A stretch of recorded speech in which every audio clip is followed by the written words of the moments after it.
Hello, Raleigh. This is Whitney Hill, Whitney for Raleigh, running for Raleigh City Council. I want to talk real quick about the Dix project, the Dix Park project. I'm going over to meet with them in a couple of days and wanted to just let you know what the questions I'm going to be asking. And I'm not going to sit here and tell you I'm anti-Dix uh, project or anything.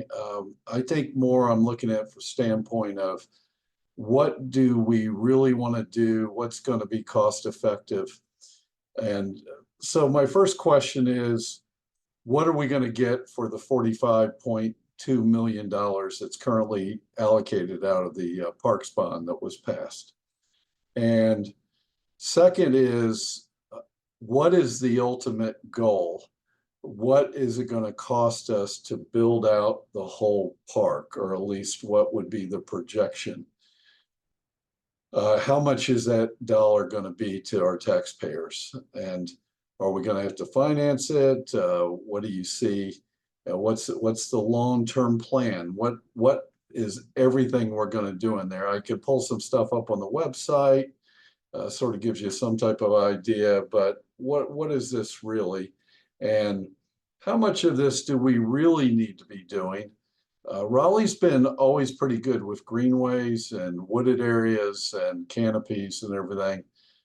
Do we need to do all this? I'm just going to be asking these questions. And a lot of it's going to be based too on how much the ultimate price of this, the 45.2 million, is just a starting place.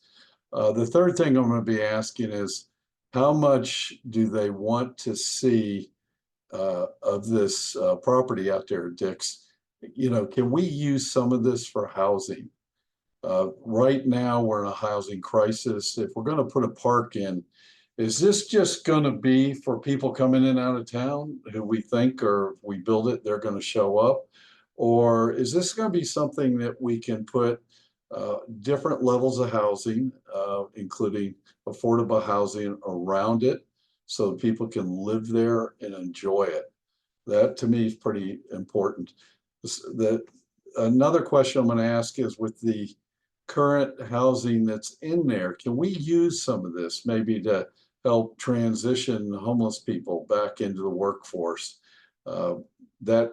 Those type of things. Some of those houses I know are going to be preserved with the Dix project, is being historic housing.